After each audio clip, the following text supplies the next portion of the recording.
Good morning વિદ્યાર્થી મિત્રો। હવે આજે આપણે આગળ જે ટોપિક ભણવાના છે રાસાયણિક સંયોગીકરણના નિયમો ભણવાના છે, જેમાં જુદા જુદા વૈજ્ઞાનિકો દ્વારા આપવામાં આવેલા જુદા જુદા નિયમોની ચર્ચા કરવાની છે।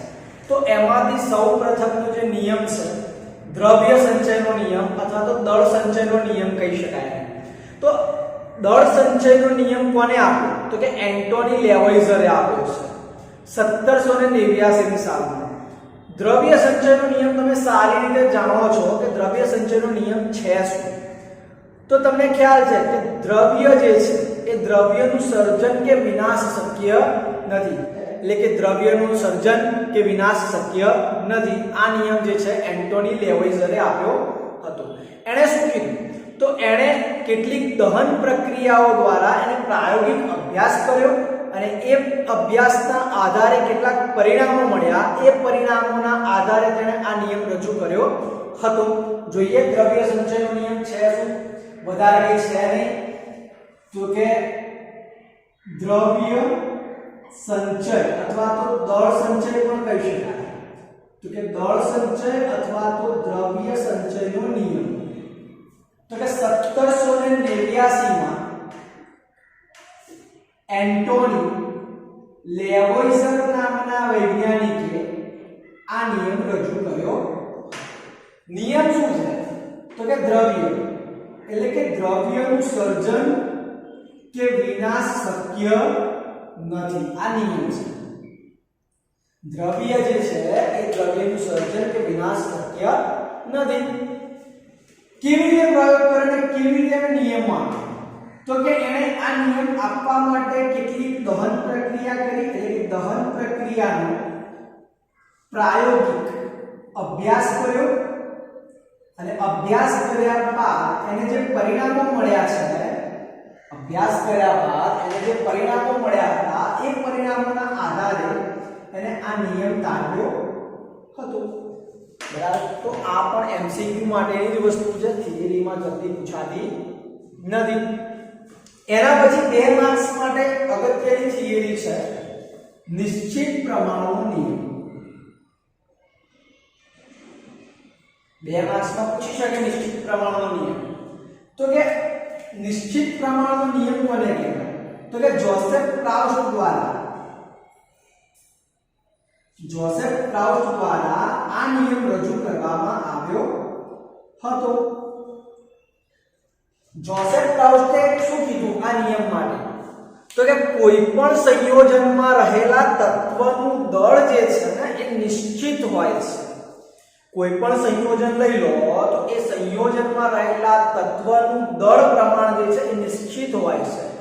મતલબ તમે ઇન્ડિયાની અંદરથી કોપર કાર્બોનેટ લો અથવા તો બીજું કોઈ સંયોજન લો, કેલ્શિયમ કાર્બોનેટ લો કે વોટએવર કોઈ પણ સંયોજનની વાત છે, તો કે ઇન્ડિયાની અંદર એનું જે નિશ્ચિત પ્રમાણમાં જે દળ હોય છે એ જ દળ બીજી કોઈ જગ્યાએ પણ હોય, એના તત્વના દળમાં કોઈ જ ફેરફાર થતો નથી। જગ્યા ગમે તે હોય, ગમે તે રીતે સંયોજન લેવામાં આવેલું હોય કે બનાવવામાં આવેલું હોય, પરંતુ એનું દળ પ્રમાણ જે છે એ નિશ્ચિત જ હોય છે।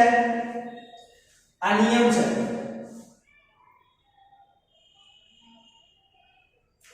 કોઈ પણ સંયોજનમાં રહેલા તત્વોનું દળ નિશ્ચિત પ્રમાણમાં હોય છે। કેવા પ્રમાણમાં હોય છે? નિશ્ચિત પ્રમાણમાં હોય છે। ઉદાહરણ સાથે સમજીએ। જોસેફ પ્રાઉસ્ટે કોપર કાર્બોનેટના 2 નમૂના લીધા। એક કુદરતી રીતે જે મળેલો નમૂનો છે એ લીધો અને સંશ્લેષિત રીતે બનાવવામાં આવેલો નમૂનો લીધો, એટલે કે માનવ સર્જિત રીતે જે કોપર કાર્બોનેટ બનાવ્યો છે એ લીધો। આ બંને નમૂનાની અંદર એને તત્વનું દળ પ્રમાણ શોધ્યું અને બંનેની અંદર સમાન મળ્યું। માટે જ તો આ નિયમ આપ્યો કે કોઈ પણ સંયોજનમાં રહેલા તત્વનું દળ નિશ્ચિત પ્રમાણમાં હોય છે। જોઈએ તો કે જોસેફ પ્રાઉસ્ટે કોપર કાર્બોનેટના 2 નમૂના સાથે અભ્યાસ કર્યો, એટલે કે 2 નમૂના લીધા, એક કુદરતી અને કૃત્રિમ, એટલે કે માનવ સર્જિત, એટલે કે સંશ્લેષિત કહી શકાય, અને કૃત્રિમ એટલે કે સંશ્લેષિત। તો કે એ નમૂના લીધા. હવે તમને કહી દઉં, ઉદાહરણ સાથે મેં સમજાવું એટલે આખી વસ્તુ તમને ખ્યાલ આવી જશે. કોપર કાર્બોનેટનો અણુભાર જે છે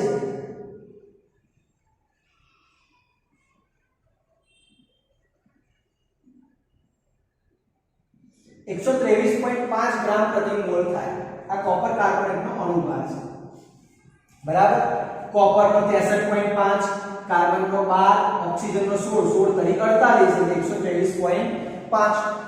હવે આ કોપર કાર્બોનેટનો અણુભાર છે. હવે મારે કોપરના ટકા શોધવા છે.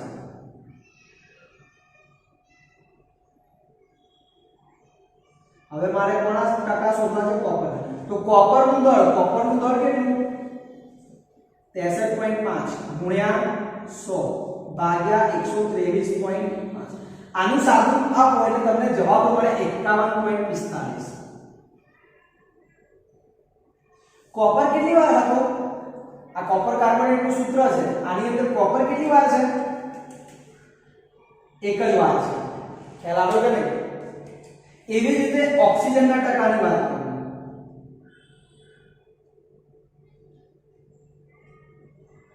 ઓક્સિજન કેટલી વાર છે? 3 વાર. ઓક્સિજનનો પરમાણુ ભાર થાય 16 ગુણ્યા 100 ભાગ્યા કુલ દળ એટલે કે અણુભાર. તો આનું તમે સાદું આપો તો ઓક્સિજનના ટકા મળે 38.86. 38.86. આવી જ રીતે જ્યારે કાર્બન કેટલી વાર છે? એક વાર છે.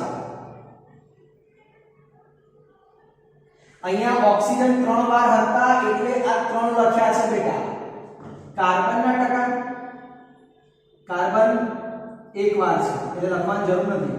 કાર્બનનો પરમાણુ ભાર થાય 12 ગુણ્યા 100 ભાગ્યા 123.5. એના ટકા જે છે મળે 9.71. તો તમે આ ત્રણેયનો સરવાળો કરશો ને એટલે તમને 100% મળી જશે જવાબ.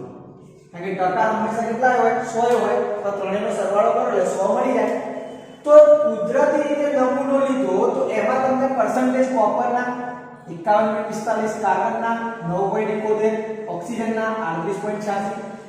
સાંશ્લેષિત નમૂનો લીધો. સાંશ્લેષિત એટલે કૃત્રિમ. તો એમાં પણ ટકા એના એ જ મળે.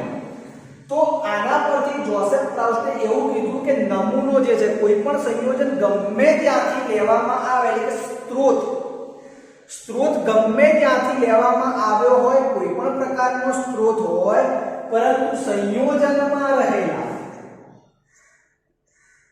તત્વોનું દળ નિશ્ચિત પ્રમાણમાં હોય છે. માટે આ નિયમ જે છે નિશ્ચિત પ્રમાણનો નિયમ એને નિશ્ચિત સહઘટનના નિયમ તરીકે પણ ઓળખાય છે. એને નિશ્ચિત સહઘટનના નિયમ તરીકે પણ ઓળખાય છે. ખ્યાલ આવી ગયો કે નહીં બેટા? આવા એક્ઝામ્પલ પાછળ ગણવાના આવશે, ધ્યાન રાખજો. બરાબર. આ જે થયો તમારા માટે નિશ્ચિત પ્રમાણનો નિયમ થયો, જે 2 માર્ક્સ માટે ઘણી વખત પૂછાઈ શકે. છઠ્ઠાનો નિયમ જે પણ 2 માર્ક્સ માટે અગત્યનો છે. તો કે ગુણક પ્રમાણનો નિયમ કહેવાય કોને? તો કે ડાલ્ટન નામના વૈજ્ઞાનિકે 1803 માં આ સિદ્ધાંત રજૂ કર્યો. કયા વૈજ્ઞાનિકે બેટા? ડાલ્ટન. કઈ સાલમાં? 1803 માં ગુણક પ્રમાણનો નિયમ રજૂ કર્યો.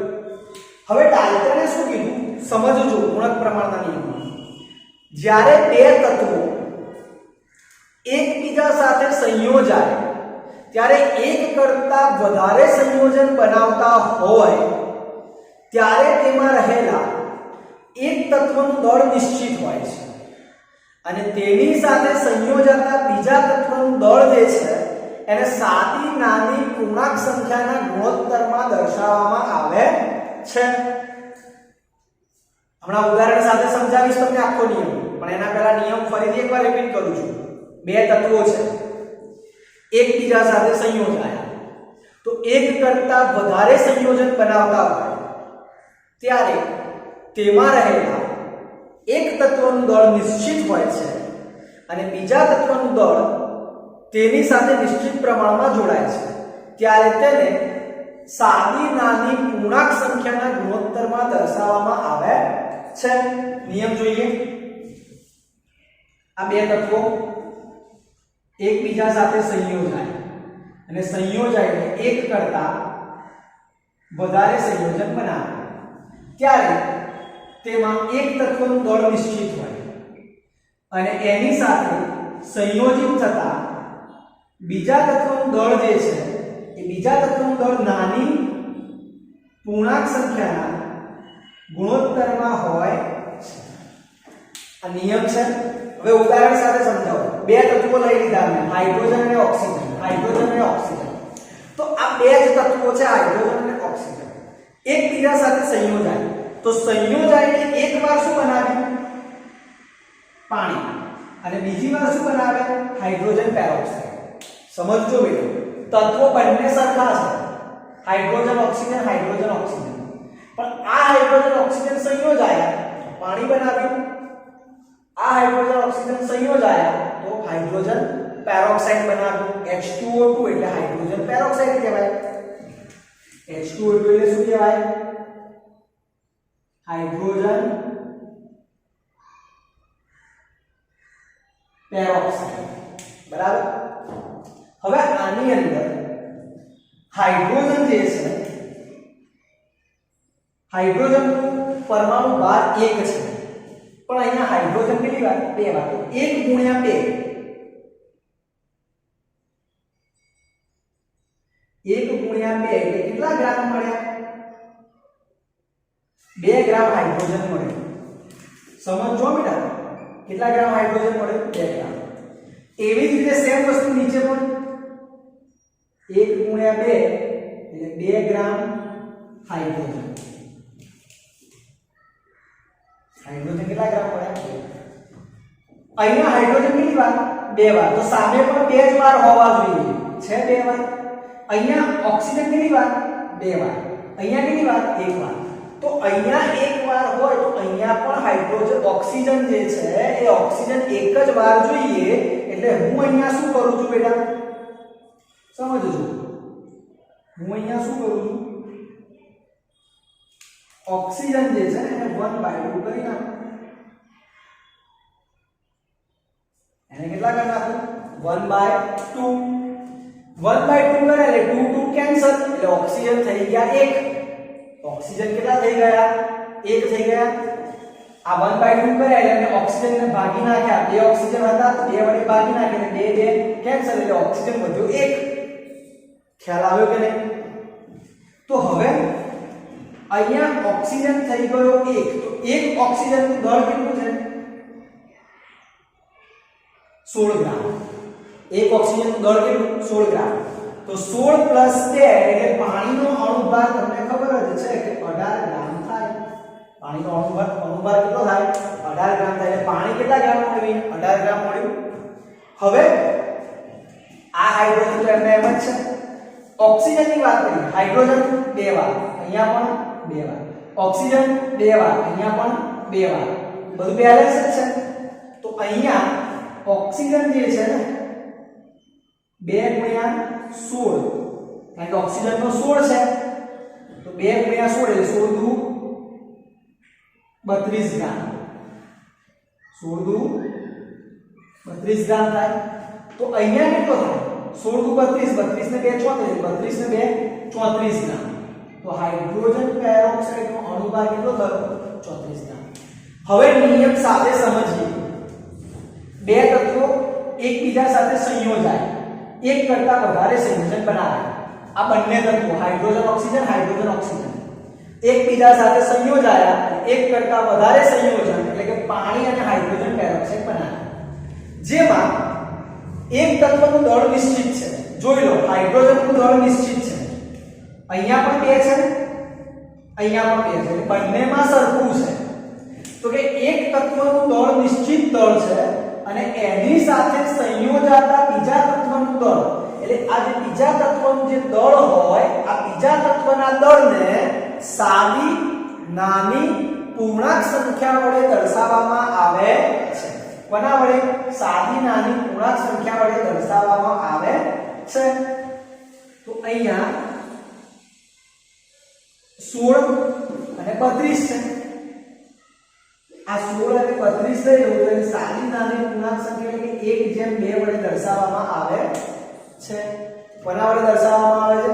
1/2 વડે દર્શાવવામાં આવે છે. નિયમ ખ્યાલ આવી ગયો કે નહીં બેટા? બે તત્વો છે, હાઇડ્રોજન હાઇડ્રોજન, ઓક્સિજન ઓક્સિજન એકબીજા સાથે સંયોજાયા, એક કરતા વધારે સંયોજન બનાવ્યા, જેમાં એક તત્વનું દળ નિશ્ચિત હોય તેની સાથે સંયોજાતા બીજા તત્વના દળ જે છે એને સાદી નાની પૂર્ણાંક સંખ્યા વડે દર્શાવવામાં આવે છે. એટલે કે તમે આ જે દર્શાવ્યું સાદી નાની પૂર્ણાંક સંખ્યા 1/2 વડે દર્શાવ્યા. કોને દર્શાવ્યા? ઓક્સિજનને. કોને દર્શાવ્યા? ઓક્સિજનને. ખ્યાલ આવ્યો કે નહીં? હા કે ના બેટા? તો આ થઈ ગયો ગુણક પ્રમાણનો નિયમ.